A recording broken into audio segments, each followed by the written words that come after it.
أعوذ بالله من الشيطان الرجيم بسم الله الرحمن الرحيم إن الحمد لله نحمده ونستعينه ونستغفره ونعوذ بالله من شرور أنفسنا ومن سيئات أعمالنا من يهده الله فلا مضل له ومن يضلله فلا هادي له أشهد أن لا إله إلا الله وحده لا شريك له وأشهد أن محمدا عبده ورسوله أما بعد فيا أيها المسلمون أوصيكم ونفسي بتقوى الله وطاعته فقد فاز من اتقاه فقال الله تعالى في القرآن العظيم أعوذ بالله من الشيطان الرجيم يا أيها الذين آمنوا اتقوا الله حق تقاته ولا تموتن إلا وأنتم مسلمون وقال رسول الله صلى الله عليه وسلم وشر الأمور محدثاتها فإن كل محدثة بدعة وكل بدعة ضلالة وكل ضلالة في النار. Ma'asyiral muslimin rahimani wa rahimakumullah. Segala puji marilah kita panjatkan kehadirat Allah Subhanahu wa taala, Rabb semesta alam yang senantiasa memerintahkan kepada kita untuk selalu bertakwa kepadanya. Selain bertakwa, Allah juga memerintahkan kepada kita untuk selalu bersyukur terhadap nikmat yang sudah Allah berikan dengan berbuat ketaatan dan menjauhi larangan-larangannya. Karena tanpa ketaatan seorang itu tidak bisa dikatakan sudah bersyukur kepada Allah. Kemudian pada hari Jumat yang penuh berkah ini kita juga diberitakan untuk selalu bersolawat kepada Nabi akhir zaman, Nabi Muhammad SAW, kepada keluarganya, para sahabatnya, para tabi'in, para tabi'ut tabi'in, dan semoga kita menjadi bagian dari pengikut beliau sampai hari kebangkitan kelak. Ma'asyiral muslimin rahimani wa rahimakumullah. Pada hari yang mulia ini khatib menyeru kepada jamaah sekalian dan diri khatib pribadi untuk senantiasa menjaga dan meningkatkan ketakwaan kita kepada Allah Ta'ala. Takwa dalam artian menjauhi segala larangan yang Allah tetapkan serta menjalankan seluruh perintah-perintahnya.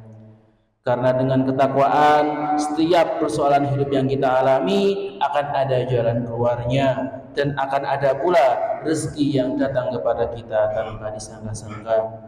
Sebagaimana firman Allah Ta'ala dalam surat At-Talaq ayat 2 dan 3, wa may yattaqillaha yaj'al lahu makhraja. Siapapun yang bertakwa kepada Allah, niscaya dia akan membuat baginya jalan keluar, wa yarzuqhu min haitsu la yahtasib, dan dia akan memberi rezeki dari arah yang tiada disangka-sangka. Jamaah Jumat yang dirahmati Allah Subhanahu wa taala, berkaitan dengan rezeki, sungguh Al-Qur'an telah menjelaskan konsep rezeki bagi manusia secara rinci dan detail. Di dalam Al-Quran digambarkan bahwa rezeki manusia dan seluruh makhluk hidup yang ada di bumi ini itu semuanya sudah ditanggung dan dijamin oleh Allah Subhanahu wa taala. Dalam surat ayat 6 Allah berfirman, "Wa ma min dabbatin fil ardi." Tidak ada suatu binatang melata pun yang ada di bumi ini illa 'ala Allahi rizquha, melainkan Allah sudah jamin rizkinya. Wa ya'lam mustaqarraha wa mustawda'aha, dan dia mengetahui tempat berdiam binatang tersebut dan tempat penyimpanannya. Kullun fi kitabim mubin, maka semuanya itu sudah tertulis di kitab yang nyata, yaitu Lauhul Mahfuz. Maka dengan jalan Allah menjelaskan bahwa rezeki itu sudah dicatat, sudah dijamin sejak nyawa itu dihembuskan ke dalam diri kita. Ketika kita masih dalam kandungan, Allah sudah menuliskan catatan rezeki, jodoh, dan kematian kita. Itu sudah dari awal sudah ditetapkan. Kita lihat bagaimana binatang-binatang di dunia ini tidak ada yang khawatir tidak dapat makan. Cicak di dinding itu selalu akan, walaupun tidak bisa terbang, selalu bisa makan serangga yang terbang ke sana kemari. Undur-undur yang jalannya hanya bisa mundur tetap bisa mendapatkan makanan. Burung yang terbang di pagi hari selalu pulang dalam keadaan kenyang. Maka disinilah tanda-tanda bahwa Allah Subhanahu wa taala pasti, di sini dikatakan sudah pasti menjamin rezeki bagi segala ciptaannya. Maka hendaklah kita itu tidak merasa risau, tidak merasa riskan terhadap apa yang akan kita dapatkan. Imam Syafi'i mengatakan, alimtu anna rizki la ya'kuluhu ghairi fatma'anna bali. Aku mengetahui bahwa rizkiku tidak akan dimakan orang lain, maka menjadi tenanglah hatiku. Rizki kita juga tidak akan tertukar dengan rizki orang lain, tidak akan pernah diambil oleh orang lain. Imam An-Nasafi mengatakan, dan tidak terbayang apabila seorang tidak makan rizkinya atau rizkinya dimakan selainnya. Karena rizki itu sudah ada jatah dan takarannya masing-masing. Sekuat apapun usaha seorang, walaupun dia bekerja dari pagi sampai malam, kalau itu bukan rizkinya, maka tidak akan dia raih. Sebaliknya, selama apapun upaya seorang, jika itu sudah ditentukan sebagai rizkinya, pasti akan diperolehnya. Karena kewajiban kita sebagai seorang hamba itu adalah berusaha bagaimana menyebut rezeki tersebut dengan cara yang halal dan diperbolehkan. Maka walaupun misalnya kita melihat tetangga kita punya mobil yang baik, sedangkan mobil yang bagus, sedangkan kita tidak punya. Tetangga kita memiliki rumah yang mewah, Pak Istana, sedangkan kita tidak punya. Tidak usah khawatir, karena tadi rezeki kita sudah ditulis, tidak akan pernah tertukar. Ma'asyiral mu'minin rahimani wa rahimakumullah. Maka selain menganjurkan tentang tata cara ibadah, Islam juga menganjurkan kepada pengikutnya untuk mencari penghidupan duniawi untuk mencukupi kebutuhan hariannya. Artinya yang namanya rizki itu harus dicari, harus dijemput, bukan ditunggu di dalam masjid. Bukan hanya dengan memohon dan berdoa atau meminta-minta saja, tapi harus dicapai dengan bekerja. Maka bekerja untuk mencari penghidupan ini adalah suatu hal yang sangat mulia di sisi Allah Subhanahu wa taala. Sedangkan berdiam diri, tidak mau bergerak, sengaja untuk nganggur, bahkan hanya mengandalkan minta-minta dan sedekah, padahal fisiknya itu baik, dia mampu untuk bekerja, maka seperti ini derajatnya sangat hina di dalam Islam. Rasulullah sallallahu alaihi wasallam bersabda, an Abi Hurairah radhiyallahu anhu, dari Abu Hurairah radhiyallahu anhu dia berkata, qala Rasulullah sallallahu alaihi wasallam, Rasulullah sallallahu alaihi wasallam bersabda,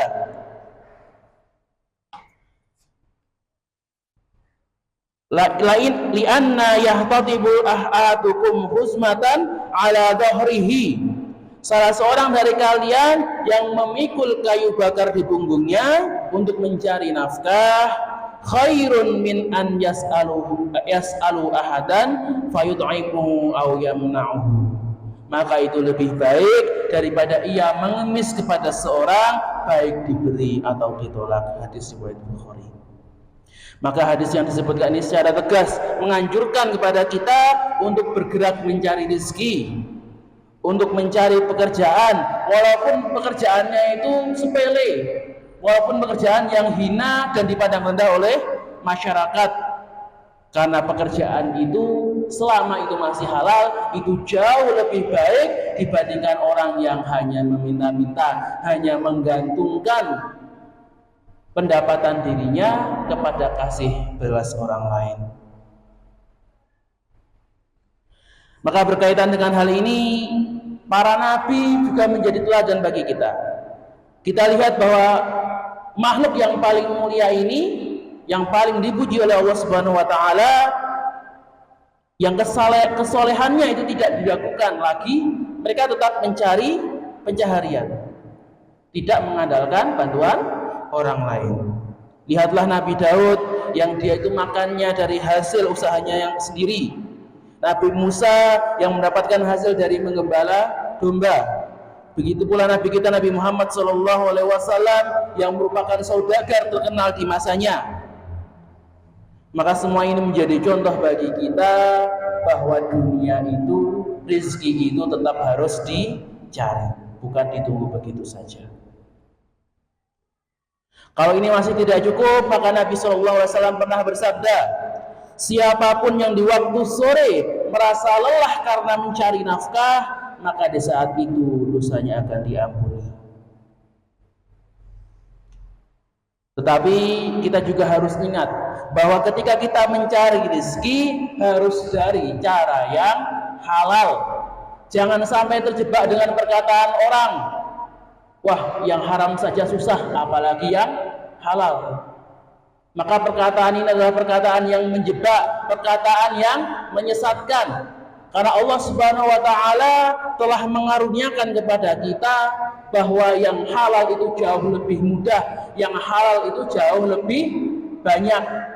Kalau kita lihat makanan kita, minuman kita, antara yang halal dan yang haram jauh lebih banyak yang halal. Maka mencari rezeki dengan cara yang halal itu kesempatannya dan jalannya itu jauh lebih banyak. Maka insya Allah jika kita menjauhi rezeki yang haram, ya, jika kita menolak orderan-orderan haram dari acara-acara yang tidak benar, acara-acara pesta, acara Natalan, kemudian kita tukar dengan cara yang halal dan yang berkah, maka insya Allah rezeki kita tetap utuh. Rezeki kita tidak akan diambil orang lain. Jangan kira ketika kita menolak jalan yang haram kemudian rezeki tersebut akan dimakan oleh orang lain, maka itu tidak akan terjadi. Allah tetap menjaga rezeki kita. Justru karena kita ini ingin tetap memakan rezeki yang halal, mencari pekerjaan yang halal, maka Allah akan terus memberkahi dan menambah rezeki tersebut. Jamaah sidang yang rahimani wa rahimakumullah. Kemudian yang penting untuk diingat mengenai rezeki ini adalah yang namanya rezeki itu tidak mesti berbentuk harta. Ya, karena orang itu ketika mendengar kata rezeki dari Allah, karunia dari Allah, pikirannya langsung duit dan duit. Orang yang dapat banyak rezeki itu berarti harus orang yang kaya, yang rumahnya banyak, yang uangnya melimpah. Maka rezeki itu tidak terbatas harta semata. Maka rezeki bisa berbentuk materi, bisa, tapi juga bisa berbentuk yang non material. Rezeki bisa berbentuk kenikmatan beribadah. Ketika kita setiap hari, ketika melaksanakan sholat, melaksanakan puasa, menunaikan zakat, bisa melaksanakannya dengan ikhlas, dengan tenang, maka itu adalah suatu rezeki. Ya, yaitu rezeki ketaatan dan hidayah yang diturunkan kepada hambanya. Karena ibadah kita ini kan tentu akan membawa kemaslahatan bagi kita sendiri, baik di dunia maupun di akhirat. Dan kita ini hanya bisa beribadah karena Allah sudah menurunkan hidayahnya kepada kita. Maka jamaah Jumat di siang ini bisa hadir ke masjid, ya, bisa menggerakkan kakinya untuk hadir di sholat Jumat ini adalah karena Allah yang memberikan hidayah. Banyak saudara-saudara kita yang walaupun mendengar adzan, walaupun mendengar panggilan sholat, tetap terpaku dengan pekerjaannya, tetap terpaku dengan penjualannya. Maka rezeki yang lain adalah ketika kita mempunyai teman-teman yang soleh, teman-teman yang mengerti dan paham ilmu agama yang mengarahkan kita kepada kebenaran. Punya jodoh yang baik itu juga merupakan rezeki. Pasangan yang bisa membimbing kita, menemani kita dalam menempuh perjuangan di dunia ini.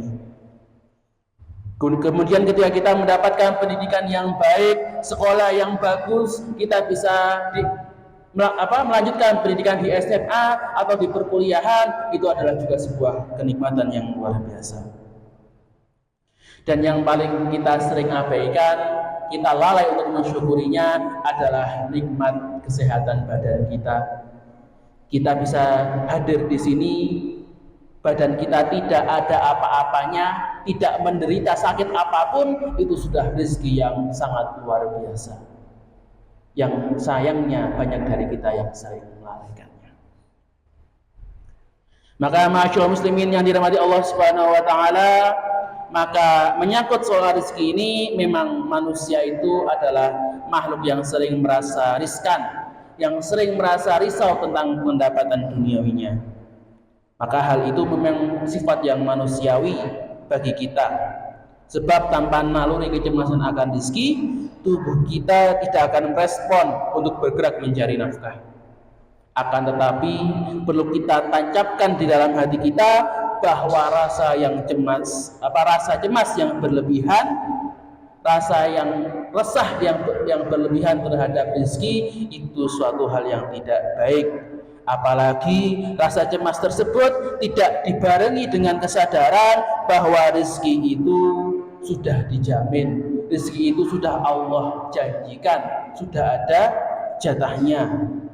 Dan tidak dibarengi kesadaran bahwa yang namanya rezeki itu bukan hanya sekedar materi saja, bukan hanya sekedar uang semata, tapi ketika kita diberi kesehatan, keimanan dari Allah Ta'ala, kita bisa beribadah, kita bisa berpikir dengan baik, itu adalah suatu nikmat yang luar biasa.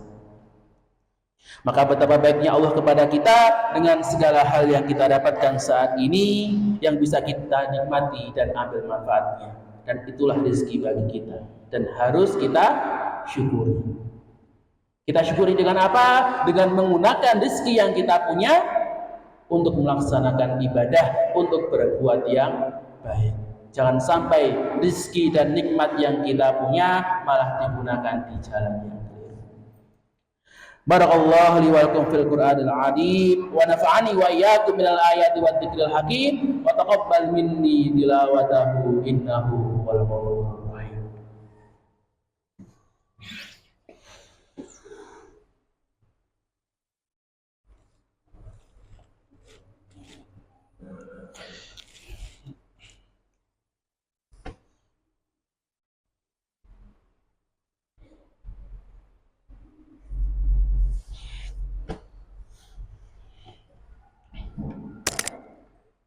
Alhamdulillah wa kafa wa usalli wa usallimu ala rasulihil mustafa wa ala alihi wa ala ashabihi ahlil wafa.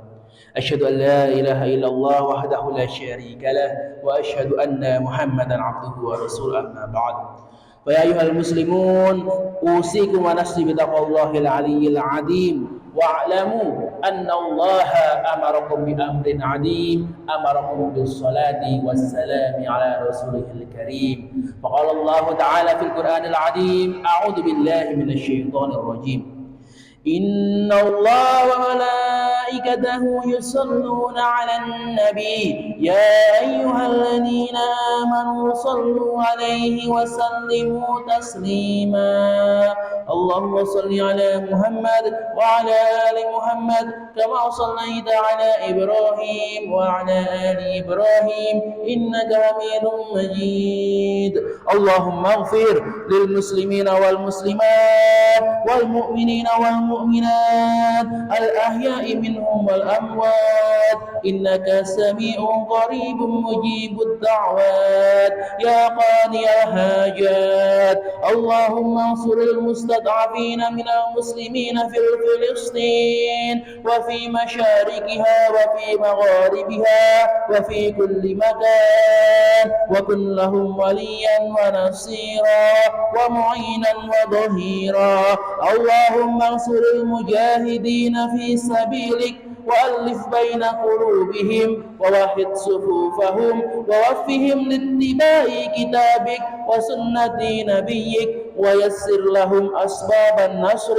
وفتح البيت المقدس وإقامة شريعتك اللهم أعز الإسلام والمسلمين وأذل الشرك والمشركين ودمر أعداء الدين. ربنا لا تزغ قلوبنا بعد إذ هديتنا وهب لنا من لدنك رحمة إنك أنت الوهاب. يا مقلب القلوب ثبت قلوبنا على دينك. اللهم إنا نسألك الهدى والتقى والعفاف والغنى. ربنا ظلمنا أنفسنا وإن لم تغفر لنا وترحمنا لنكونن من الخاسرين. رب هب لي من الصالحين، رب هب لي من الصالحين، رب هب لي من الصالحين. ربنا هب لنا من أزواجنا وذريتنا قرة أعين واجعلنا للمتقين إماما. ربنا اغفر لنا ذنوبنا وذنوب والدينا وارحمهما كما ربيانا صغارا. ربنا آتنا في الدنيا حسنة وفي الآخرة حسنة وقنا عذاب النار، وقنا عذاب النار، وقنا عذاب النار. والحمد لله رب العالمين. Ibadallah, innallaha ya'murukum bil adli wal ihsan wa ita'i dzil qurba wa yanha 'anil fahsya'i wal munkari wal baghi ya'idukum la'allakum tadhakkarun. Fadhkurullahal 'azim yadhkurukum wa ladhikrullahi akbar. Aqimus shalah. Subhana rabbika rabbil 'izzati 'amma yasifun wa salamun 'alal mursalin walhamdulillahi rabbil 'alamin. صدق الله العظيم.